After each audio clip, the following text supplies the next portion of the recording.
tadi saya diajari doa maksa Tuhan. Saya punya sanad yang mungkin lebih keren.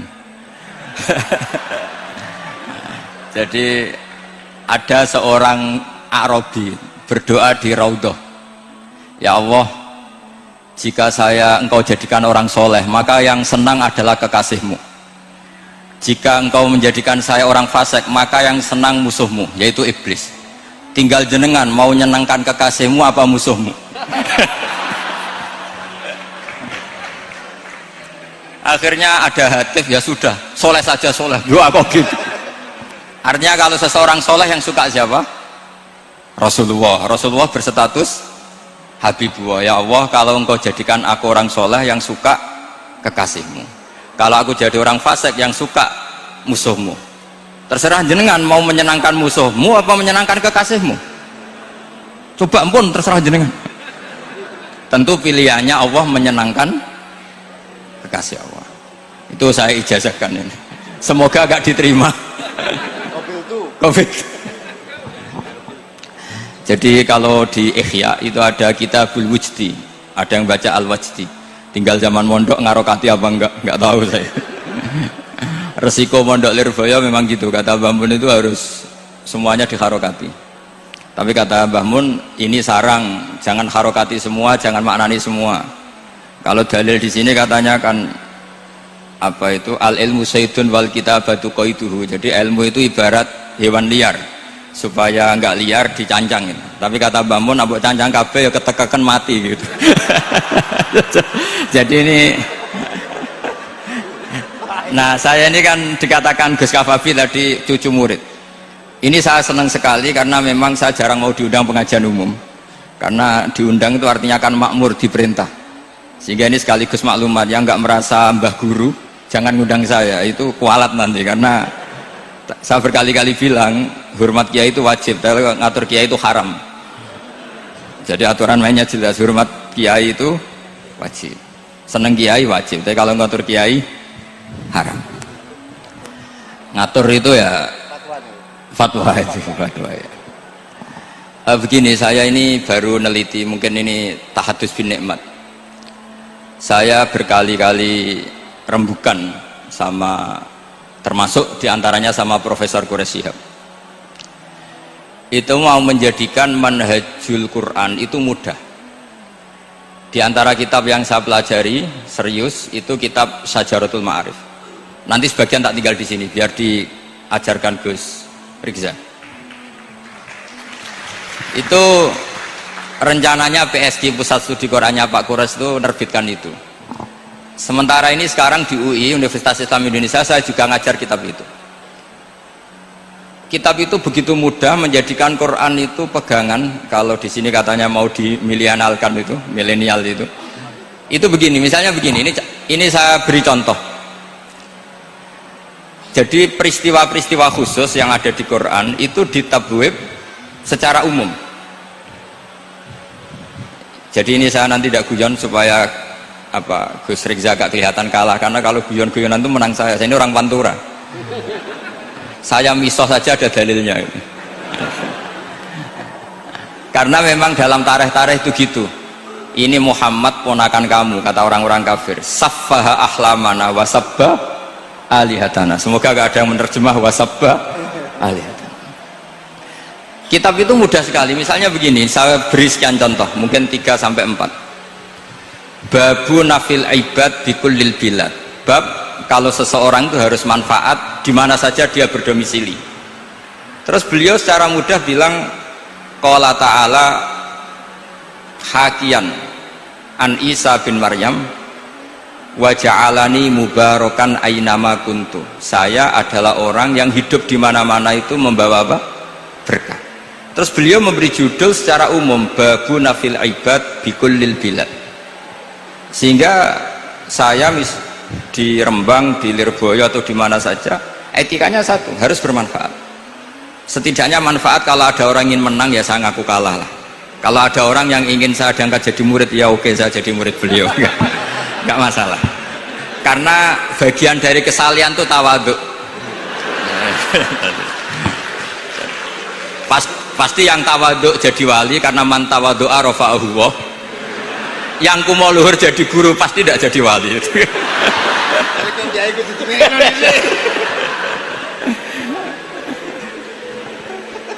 Terus ada bab yang sesuai dalam konteks Indonesia. Itu juga dibabkan umum, babu saddid dzara'i. Bab menutup pintu potensi-potensi yang enggak baik. Terus beliau mengutip qala ta'ala wala tasubbul ladzina yad'una min dunillahi fayasubbullaha adwam bighairi ilm. Jadi dulu para sahabat saking semangatnya berislam, itu saking semangatnya itu sering bilang jancuk Lata, jancuk Uzza. Jadi ini tidak jauh-jauh dari misoh karena memang sudah dicap cangkem elek tadi. Terus mereka tanya, lalu kalau Tuhan saya jancuk, bahayanya jancuk juga Tuhan kamu? Akhirnya Allah bilang gini, Muhammad, umatmu kandhane aja misoi bro, lo kurbane aku. Makanya terusannya ayat fayasubbuha adwam bi khairi. Dan itu oleh Syekh Izzuddin bin Abdissalam yang dikenal sebagai Sultanul Aulia itu dibabkan mudah sekali. Babu saddid dzara'i. Jadi kalau kamu ingin Allah tidak dipisoi, Islam tidak disakiti, kamu jangan menyakiti agama lain. Itu bagian dari mencintai Islam. Jangan kira kita hormat sama agama lain karena ikrar, tidak, itu bagian dari mencintai Islam. Terus mengutip sekian hadis, la yasubbur rajulu abahu. Sebagian riwayat la yal'anur rajulu abahu. Ada yang baca layal ani, terserah lah. Kalau nahia layal an sapa rajulu, terserah itu apa khobar bimanal amri apa bacanya layal an itu bisa dipasul masail nanti itu. Jangan sampai seseorang tuh misoi bapaknya. Kata para sahabat, wa kaifa yasubbur rajul abahu. Bagaimana mungkin seseorang misoi bapaknya sendiri? Terus kata Rasulullah, yasubbu abar rajuli fayasubbu abah. Wa yasubbu ummar rajuli fayasubbu ummah. Dia misoi bapaknya orang lain kemudian dibalas bapaknya dipisah. Ini penting saya utarakan. Jadi mudah sekali. Terus dibabkan di bab umum itu babu saddid dzara'i. Sehingga peristiwa yang khususiyah ini menjadi bisa ditarik kesimpulan secara umum, dan Quran maupun hadis mengawal kita ila yaumil kiamah, karena kita tidak kehilangan stok untuk memaknai Quran dan hadis dengan cara yang diajarkan Syekh Izzuddin bin Abdissalam yang kita kenal, beliau termasuk Sultanul Ulama. Contoh ketiga ini yang paling penting dan itu saya sering utarakan. Beliau bikin judul la yutrakul haqqu li ajlil batil. Kebenaran tidak boleh ditinggalkan hanya karena banyak kebatilan. Uniknya apa? Beliau pakai dalil, saya yakin seorang Dr. Riza pun nggak terlintas kalau itu ada. Meskipun bikin rumus istihad tadi yang nggak ada kembarannya tadi. Karena ulama yang waras ya nggak ingin ngembari rumus seperti itu.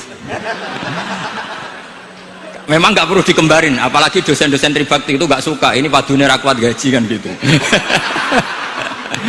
Itu kan dalih ya, dalih supaya ngirit ya. Wes mulang gak arep-arep gaji barokah sebetulnya. Itu mesti kong kali kong sama bendara ya. Yayasan. Karo yayasan itu. Itu ada judul la yutrakul haqqu li ajlil batil. Itu uniknya beliau hanya dalil inna sofa wal marwata min sya'airillah faman hajjal baita wa atamara fala junaha alaihi ayyat tawafa bihima. Sofa dan Marwah itu hakikatnya adalah min syairillah, termasuk syiar-syiarnya Allah. Maka siapa yang haji maupun umroh nggak apa-apa. Allah dalam bahasakan itu nggak apa-apa. Fala junah nggak apa-apa. Terus saja tawaf di situ. Memang dalam bahasa Quran nggak bahasa sa'i tapi pakai bahasa tawaf, ayat tawafa bihima. Kata Syekh Izzuddin bin Abdissalam, di sofa ini ada Isaf nama berhala, di Marwah ada Nailah juga nama berhala. Yang orang-orang jahiliyah dulu ini menyembah dua berhala ini. Karena ada berhala mereka merasa risih kalau ibadah ritual tauhid di situ. Tapi kata Allah, teruskan saja kamu tawaf di situ atau sa'i di situ. Artinya apa? Kebenaran tetap diperintahkan meskipun ada kebatilan. Jadi gampang sekali. Terus beliau bikin judul la yutrakul haqqu li ajlil batil. Barang hak itu tidak boleh ditinggalkan karena barang batil. Saya di mana-mana kalau boleh dikatakan fatwa. Kalau ada orang mati karena narkoba atau karena mendem atau karena koplo atau karena apa oplosan, Itu kita sebagai kiai datang saja. Tapi tidak harus kiai yang top-top kayak Gus Rizal, salah satu kiai datang. Karena sekali kita tidak datang, mereka akan menciptakan tradisi baru dalam penguburan. Kiai ratekong, soleh-soleh ratekong, dipendem ala mereka. Didekno ambek diminumi arak. Sehingga kita datang ini karena apa? Sebetulnya demi melaksanakan syariat Islam, memperlakukan janazatu muslim. Kita kelola secara Islam. Meskipun mangkel, kita mangkel, wong mati kok oplosan. Mati-mati pas sujud kan keren. Atau mati karena gaji terlambat kan keren. Ini mati kok. Atau mati karena miskin telat apa? Gaji kan keren, tirakat lah, qanaah. Nah. Betul, ini mas-mas kalau yang mencintai bapak ada kesampaian, syahid cinta itu juga syahid. Asal tidak pernah lihat, tidak pernah SMS. Ngempet tok itu kalau mati itu syahid. Tapi syaratnya nggak ngelihat, nggak nge-SMS, nggak WA. Pokoknya seperti itu. Nah, ini penting saya utarakan. Saya pernah diundang salah satu acara akad nikah. Itu yang undang itu nanggap ketoprak. Gus, nanti ada ketoprak di rumah saya, tapi jangan nggak usah lihat itu. Tapi jam 9 ngakatkan anak saya. Ya saya datang. Pas itu memang nggak ada udzur, saya datang. Itu sudah ada biduannya banyak di situ. Kenapa saya datang? Pikiran saya tadi. Kalau kiai tidak menyaksikan akad nikah, nanti mereka bisa bikin cara akad dengan cara mereka sendiri. Sehingga takbir-takbir yang di fikih, misalnya walimatul ursi itu kalau ada ikhtilatur rijal wan nisa haram hadir, itu nggak pernah dilakukan oleh guru-guru kita. Setahu saya Mbah Mun, bapak saya, guru-guru kita, meskipun ada ikhtilatur rijal wan nisa, mereka kalau ada walimatul ursi asal tidak ada udzur itu datang. Karena la yutrakul haqqu li ajlil batil. Padahal jelas di Bajuri, di Anatut Thalibin, jika hunaka muharramun harumal hudur. Entah kalau Gus Rizal baca hurrimal hudur atau harumal hudur, tidak tahu saya, ini kan bisa debat ini. Karena saya santri sarang, jadi kalau baca 2 kali harumal hudur atau hurrimal hudur. Tapi kalau yang santri sini mau tidak mau ya anut harokatnya guru tadi. Resikonya nurut itu harus ikut haruma apa hurrima. Kalau saya karena enggak dimaknani, jadi ya bingung. Maksudnya bingung milih, saking banyaknya ilmu. Bukan bingung karena goblok, bukan.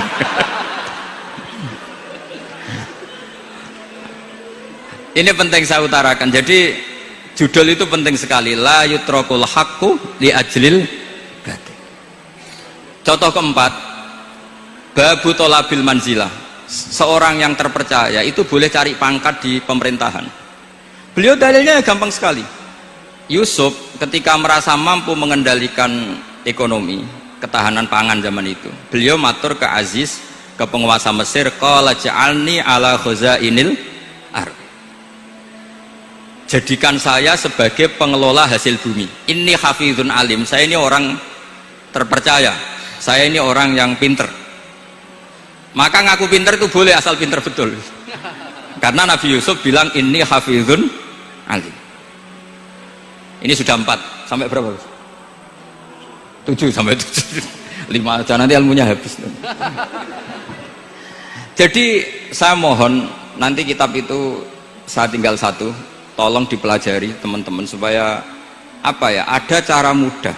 Dan kitab itu pernah dibaca Syekhina Kiai Maimun di Sarang, pernah tak bawa ke Jakarta, saya diskusikan dengan Pak Profesor Quraisy Shihab. Terus sekarang juga dalam proses diterjemah.